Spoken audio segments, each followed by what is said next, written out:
Welkom by Agri Monitor en hier gesels ons landbou. Ons kyk vir die laaste keer by die Winterskou en luister na die kundigheid van die stoetboere wat suksesvol was tydens die skou.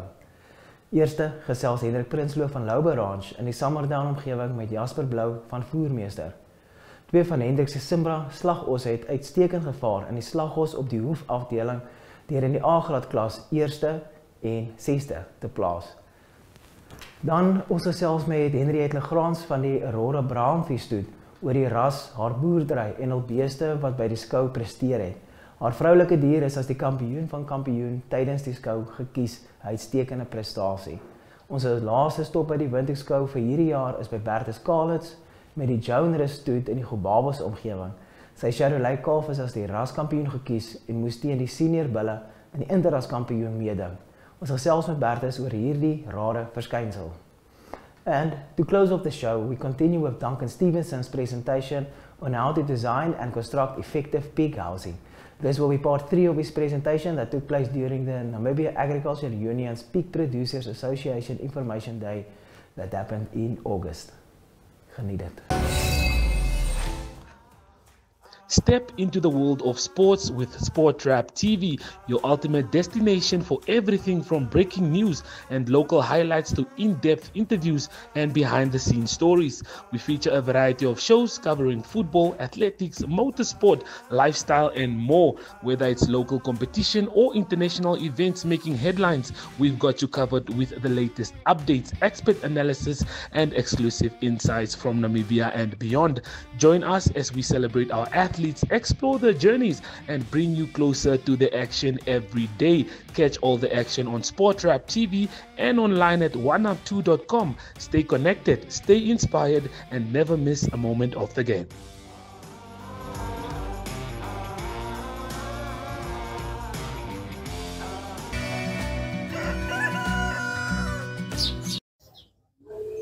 Goeiemôre, ek is Jasper Blou en vandag gesels ons met Hendrik Prinsloo. Nou Hendrik, jy het vandag die Os kampioenskap gevat met die A-klas. Jy lyk vir my baie tevrede en verlig ook, ja. Hendrik, sê gou vir my, gee my so 'n bietjie agtergrond, waar boer jy, met wat boer jy alles? Net so 'n bietjie duidelikheid en agtergrond met wat jy mee besig is. Okay. Jasper, middag julle almal. Ja, baie dankie, dit is vir my 'n godsgawe om met beeste kan werk, maar ook ons het vandag historie aan die ring gehad. Dit was maar maagwerk en benoude oomblikke, maar ja, ek boer nie omgestammer in omgewing en ek het predominantly meer by 'n spekulasiebedryf wat ek ook in Grootfontein bedryf. Maar ek is in die osbedryf predominantly. Hierdie tipe diere wat ons wil maak is, ons probeer hulle maar op die veld af te rond. Soos ek nou hier so staan, hierdie is nou my 6ste plasing, hy wil nou nie 'n bietjie saam met ons saamwerkie. Maar ja, hier is nou my 6ste plasing in die groepsklas, maar dis ossies wat ons so van 12 maande af begin markgereed gekry het, en toe ek dink aan die skou oor dat ek wil kompeteer, het ek gedink, maar kom ons maak hulle vir die skou reg, en hulle is nou 14 en 'n half maande oud, en dit is Zimbra kruis osse. Ek sal nog verder gaan, ja. Ja, Jasper, ek het die plaas by my pa oorgeneem in 2012 en dit wat ek sy hele boerdery as sulks ook oorgeneem het by hom. Ek het meer 'n Brangus tipe moederlyn, maar ek het ook 'n Zimbra tipe F1 moederlyn wat ek meer Brahman bulle op Siementaler kruis koeie sit en om hier resultate te kry, want vir my gaan dit oor die balans van die ras. Ek soek daai enorme groei op 'n kort tydperk en ek soek 'n karkas en ek soek 'n raam, maar ek gaan nie my been prys gee nie. En ek dink die resultaat het dit vandag gewys, my been-vleisverhouding, maar ook my vetneerlegging is egale gedoen. Ons sal sien wat maak die haak, maar soos ek vandag gesien het, is dit so absoluut in balans gewees as ons met die ander rasse meegeding het. So ek dink is 'n ras wat jy verder kan vat as jy hom op daai F1 kruising op by F1 Zimbra kruisings kan hou, en die staan die produk en ek is baie trots op dit, ja. Ja, nee, ek moet sê Hendrik, bees lyk fenomenaal. Ons het daar gesit ook voor die tyd en die manne het begin geld onder mekaar uitgee en gesê nee, wat hulle is nie seker wie gaan hom vat nie. Ja. En ons spot nou nog, ons sê is nog nie die visvang wat ons moet vat, maar ek dink jy kan baie tevrede wees met die bees wat jy nou het. Sê gou vir my ook dan nou, Hendrik, wat se belangrikheid het jou plaaswerkers self in die industrie van jou om sulke osse te teel? Jasper, ek sê altyd, 'n wa loop so goed as jy hom smeer. Jy kan nie 'n wa laat loop as hy nie gesmeer is nie. En my werkers is alles vir my. Ek kan nie my bedryf en my boerdery handhaaf sonder my voorman en sy span onder hom nie. Ek gee vir hom al die mag. Hy doen die besluite. Hy sê vir my wat hy dink. Ek sê vir hom ja, ek dink is 'n goeie plan of nee, kom ons dink jy, wat dink jy van hierdie? So dit is my belangrik want hulle is nie net werkers nie, hulle is ook boere. Hulle werk vir ons, maar hulle het ook belange daar. Ja. Want hy deel ook aan die vreugde wat ek vandag deel. Hy kry ook sy bonusie wat hy vandag doen. En dit is vir my hoekom ek vir hom sê, ons hoef nie mekaar op te hef nie, maar net die belangrikheid wat hy vir my beteken, sê ek vir hom dankie in die vorm van wat ons hierso reg kry. En dit is ook vir hulle lekker om te sien, maar weet jy wat, hy's waardig in wat hy doen. En dit is vir hom belangrik. Hy is nie net 'n werker vir my nie. Ons is kameraadskap. As ons mekaar stry ons, maar as ons mekaar saamwerk, werk ons beter saam. Ja. En ek moet hom ken, want hulle het meer ervaring as ons jong manne. My voorman is 20, 30 jaar ouer as ek. Jy moet hom respekteer, maar ek gee vir hom 'n jong span onder hom, wat hy weer kan beheer. Ja. En as hy absoluut in bestuur en beheer is, dan weet ek, my wa loop goed en hy's goed gesmeer en goed geolie. Ja. Hendrik, en dan kortliks sê gou vir my, jy weet nou al hoe lyk 'n os, maar gaan so vinnig net deur die os gou vir ons en verduidelik ons net waarna kyk jy en wat is jou mikpunt om so os voor te berei en watse os kies jy dan om hiernatoe te bring ook? Okay, dier moet algeheel in balans wees. So ons soek breedte in die kop. Wanneer ons na hierdie os gaan kyk, as julle sal sien, daar is genoeg breedte in die voorkop. Daar's genoeg breedte in die borsvloer. Die bees maak mooi oop stand van been. Dis wat jy soek. Jy soek 'n sterk voorkwart, want dit gaan vir jou sê of jou voor haak aan die haakkarkas gaan hang op 'n driehoek en of hy meer na 'n vierkant gaan hang, en dit tel alles op bouvorm in uitslagpersentasie. Dan soek ek 'n sterk toplyn en 'n sterk rug bo hierdie os. As ons kyk na hom, as ons hom gaan draai, ek soek 'n sterk toplyn met 'n uitstekende lendebespiering met 'n oogspier wat tot in die skop en hardloop. Ek soek hom diep op sy hartlyn in die flank. Ek soek 'n enorme sprong van rib op hom, uitstekende lengte van heup, sit en draaibeen, maar die spier moet ook laag tot op die haak afkom. Ja, vleis dra. En hy moet vleis dra, want die ding is, as jy vat, ons slag osse in 'n ekstensiewe situasie, en ek soek die pistol grip. Nou 'n pistool lyk hierso. As jy hom vat van die agterkwart reguit op, lende oogspier, hy lyk soos 'n pistool, en dit is 64% van jou markwaarde aan die haak. Ja. Maar ook 52% van jou totale gewig op die karkas. So ek moet nog steeds selekteer vir my voorkwart bespiering en my voorkwart breedte om te komplementeer vir my diersnitte. Want ek selekteer net vir my diersnitte, want dit sit sak geld in my sak. So as ek die pistool vir my bees reg het op my diersnitte, oogspier, lende, ramp, agter tot op die silver side, top side, moet ek hom laag tot op die haak hê, diep in die middelstuk, goed gebalanseerde os. Wat belangrik is die skelet van 'n dier. Almal het dieselfde massa op skelet, maar as jy hoeveel vleis en spier jy op daai skelet kan sit, wat die verskil gaan maak. En dis hoekom ek die eerste en 'n 6de plek gekry het, want my diere is algeheel in balans, beenstruktuur, vleis-beenverhouding, maar ook die osse is nie in kwarte nie, die osse is algeheel breedte en die os egale gegang op hom van sy voorstuk, middelstuk en agterkwart. Dis maar hoe ek my osse selekteer. Yes. So ons het nou die 6de os bespreek, my eerste os moet nog steeds in die kampioenskappe deelneem, so ek kan hom nie nou bespreek het. Hierdie is my 6de plasing, wat hulle as 6de gesit het, maar met motivering kan jy hom dalk anderster geplaas het. Ek dink nog steeds, hierdie is die tipe os wat ons in Namibië kan teel. Dis die norm wat ons wil teel, dis 'n goed gebalanseerde os en Jan Alleman kan hom teel met die regte teelprogram. Hierdie is vir my die baie 'n goeie idee en uitstekende idee van hoe 'n kommersiële os moet lyk vir ons uitvoermark. Ja, Hendrik, ek sê vir jou baie dankie. Dit gee vir die kykers ook 'n mooi oorsig hoe ons moet lyk en met wat jy boer en hoe jy boer. En baie dankie vir jou tyd, ons waardeer dit. Dankie Jasper, waardeer dit opreg. Dankie.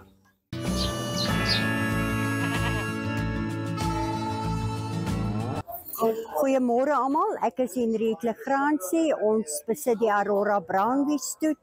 Ons boer tussen Steinhausen en Sommerdown, naby Otjinene, en ons boer nou al vir 20 jaar met Brownwee, en dit is vir ons baie lekker om met hulle te boer, aangesien dit 'n baie mak ras is en baie maklik hanteerbaar is. Dit is ook 'n dubbeldoel ras.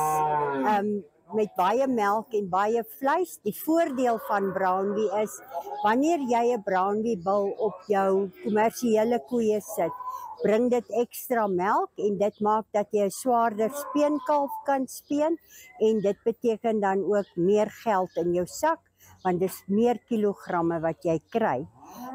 Ons skou al vir 18 jaar en ek is ook op die beeskomitee en dit is vir ons baie lekker om elke jaar hier saam ander boere te kan kuier en dan ook om ons genetika teenoor ander Brownbie teelers se genetika te kan toets, want dit is eintlik al hoe jy weet of jy op die regte pad is of nie. So dit is vir ons nogal 'n voorreg om dan elke jaar te kan skou by Windhoek. Ons sien uit dan na die res van die skou en veral na Saterdag se interras.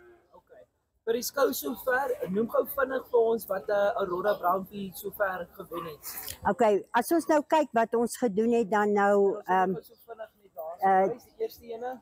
Ons sê dan vir Aurora Missie, sy was ons kalfkampioen. Ons sal bietjie later praat oor Marsie. Sy was ons junior kampioen en ook raskampioen. Dan het ons vir Aurora Wenda. Sy het die eierklas gewen en sy het die senior klas gewen. Dan gaan ons na ons kalf toe. Hy het net deelgeneem, maar hy's nog 'n bietjie jonk. En dan gaan ons oor na nog kalwers toe, waar ons dan by Aurora Rose, wat nou heerlik lê en slaap, was die reserve kalf. Junior and Reserve Junior Championship Division. Unbelievable animals here. Die bil by wie ons gestaan het, was dan nou ons junior kampioen, sowel as die raskampioen. Wys ons bietjie die bil. Nou, Wat jy vir ons weet van sy karaktereienskappe. Wat ons jou so mooi hier maak. Aurora Tin is nog baie jonk. Hy's eers in Oktober is hy 3 jaar oud, so hy's nog regtig jonk. Hy het 'n baie sterk kop, baie mooi manlikheid. Hy het baie lengte en dan het hy 'n baie goeie agterkwart met baie goeie teelballe. Hy kom uit 'n lyn uit sy pa's Aurora Simba en Aurora Simba was verlede jaar die raskampioen. So hy kom uit 'n sterk lyn uit. Sy pa het ons verkoop aan Rudy Lemke van Botswana. Dan gaan weer omkom. Dan wil ek hoor net so 'n bietjie jou opinie. Wat is die huidige stand van Brownbie boerdery in kommersieel en Ek dink daar's baie mense wat Brownbie in die kommersiële mark gebruik, want jy kry as jy 'n Brownbie bil byvoorbeeld op 'n wit Brahman sit, dan kry jy daai mooi swart bees met die wit ring om die bek wat ons noem die BXB. Hulle is ongelooflik gewild by die kommersiële boere, maar selfs by stoetboere, ons bring hulle veiling toe om as kommersiële, ons bring hulle stoetvee veiling toe om as 'n goeie kommersiële moederdier te verkoop. En soos ek sê, hulle is regtig baie gewild. Die Brownbie is nou nog 'n opregte dubbeldoel, dra baie vleis, maar het steeds baie melk. Ons het die regering het hierdie jaar 'n projek geloods waar jy koeie koop, dragtige koeie of koeie met kalwers vir melkproduksie. En ons het heelwat kliënte wat ongelooflik tevrede is met die melkproduksie van die Brownbie. Sou jy sê daar's enige uitdagings wat uniek is aan die Brownbie om met hom te boer as jy net vir iemand sê maar raad gee? Baie mense sê Brownbie raak te maar Brownbie net so maar soos wat hy raak as dit weer reën, net so vinnig tel hy gewig op en raak hulle mooi. Ons, soos ek sê, ons boer 20 jaar, ons het ook droogtes gehad, maar ons het nog nooit 'n dier verloor aan droogte nie. Dit hang nou van elke boer af wat hy voorteel. Ons teel medium raam en hulle hou gewoonlik baie goed op die veld. In die winter kry die koeie met kalwers maar 'n bietjie swaarder. Maar soos ek sê, hulle speen steeds 'n baie goeie kalf. So dit is nie vir ons 'n groot probleem nie en hulle tel ook baie gou weer gewig op. Okay, ons kyk nou na Aurora Marcy. Sy was die Brownlee se junior kampioen as ook die raskampioen. Marcy kom uit 'n baie goeie moederlyn. Haar ma het elke jaar was sy die raskampioen vir 'n hele klompie jare en het sy verskriklik goed geteel vir al haar eiers en na kinders toe oorgedra en sy het ook ongelooflik baie melk. Haar melksyfer is 10 waar die ras dan nou 3 is. So ons sal vir Marcy maar bietjie mooi oppas aangesien haar ma nou nie meer in die kudde is nie, dat ons dan nou daai genetika verder kan vassteel. Dis dan nou vir die Brownlee, so ek wil graag van die geleentheid gebruik maak om my werkers dankie te sê. Hulle is die ouens op die plaas wat werk met die bees en wat die bees in die ring lei en seker maak hulle kry plekke. So vir hulle wil ek baie dankie sê. Ek wil vir my man baie dankie sê wat my toelaat om hierdie groot finansiële transaksie aan te gaan om hierdie diere af te rond en skou toe te bring. En dan natuurlik kan ons dit mos nooit sonder borge doen nie en daar kan ek vir Feedmaster, vir Kaap Agri of hulle is nou Agrimark, MSD en Wirbak uitsonder wat elke jaar vir ons borg en ons is ongelooflik dankbaar dat ons die voorreg het dat hulle in ons ras belangstel. Baie dankie. Goeiemôre, ek is Bertus Kalitz, langs my staan Petrus Mbuka. Ek boer daar in Gobabis omgewing met Serreleis en die bulkalf wat hier staan was op Windhoekskou 2025 was hy die bulkalf kampioen in die Serrelei ras sowel as die raskampioen. Wat 'n groot verrassing was vir my want hy moet nou môre gaan deelneem in die interras teen die senior bulle. Maar volgens die beoordelaar, as hy korrek is, dan moet hy gaan deelneem. So ons sal maar sien wat gebeur môre.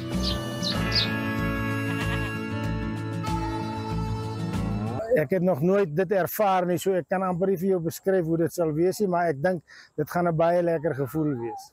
Het jy ooit tevore gesien dat 'n bulkalf so in die interras deelneem? Daar was al gevalle gewees waar 'n bulkalf in 'n interras deelgeneem het, maar obvious natuurlik nog nooit iets bereik het nie. Maar dit het al 1 of 2 keer in my 30 jaar wat ek skou, het dit al gebeur.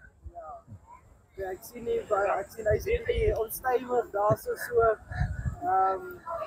Ek dink ons sluit hom daarso af. Is daar enige iemand wat wil dankie sê vir die prestasie? Nee, ek wil maar net, ek dink my werkers, dis maar hulle wat al die werk doen, Petrus en Henny en Gorat, my 3 manne op die plaas wat die versorging doen en die kos gee en dan dink ek wil ek ook vir JP Butler baie dankie sê want ek het nie geweet ek kan soveel positiewe kommentaar kry van so 'n kalf nie.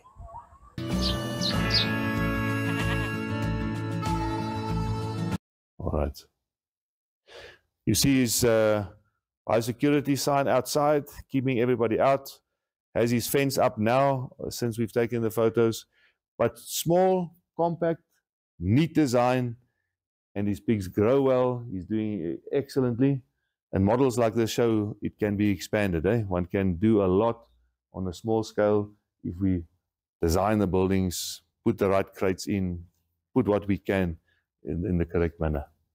So if I visit, but how many pigs in that structure? So he has 80 to 100 in that structure, and then he's building a second one which will now take 140, and he's got 40 sows. Yeah. So you still call that small scale? So would you say medium and large scale? In terms of numbers. So small scale, we would say is in anything that's starting up. Even up to 80, 100 sows can be on small scale because we are initializing from nothing. A medium size in South Africa, a commercial farm has to be more than 800 sows to be viable. We cannot survive We cannot survive under 800 sows. Yeah, for a big commercial farm. That is how difficult it is to farm pigs in South Africa because the price is so low. Yeah. All right. That's why there's very, very few new farms being built there. And there's no exports from there here. That's why there's opportunity here to expand and to grow. Yeah. Right. So, housing requirements.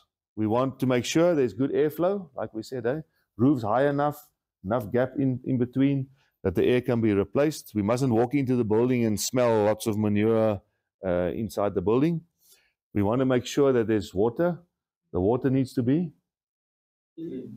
clean and cool. Right. Must be clean.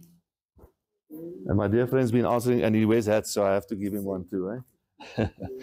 And what do we know about feed access? You saw those troughs that was built in that pen.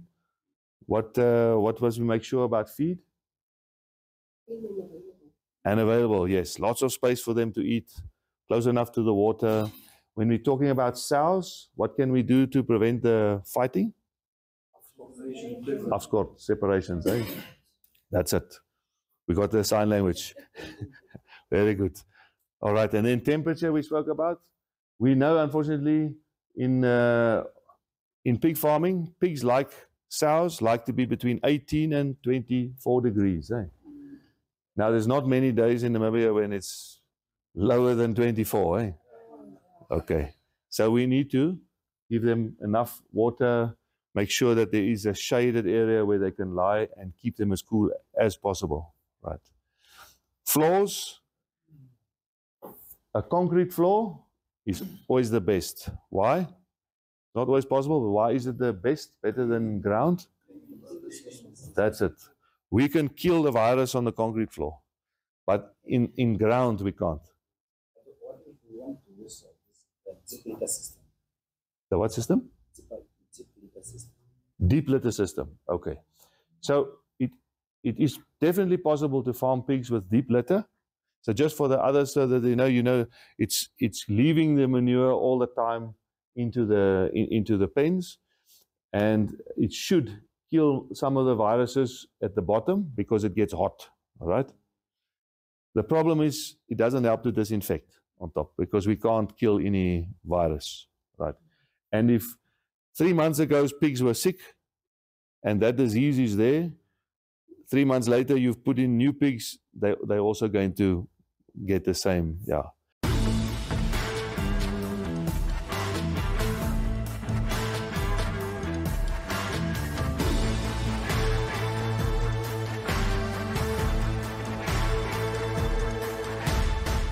En dit bring ons by die einde van hierdie week se insiggewende AgriMonitor program. Hendrik Prinsloo het waardevolle kennis gedeel oor wat en hoe 'n goeie slagos moet lyk. Henriette Legrandsie het vertel oor die unieke eienskappe en prestasies van haar brownvee stoetbeeste en wat die ras uniek maak. Dan Bertus Kalits het verduidelik hoe sy Charolais kalf as raskampioen teen senior bulle meegeding het.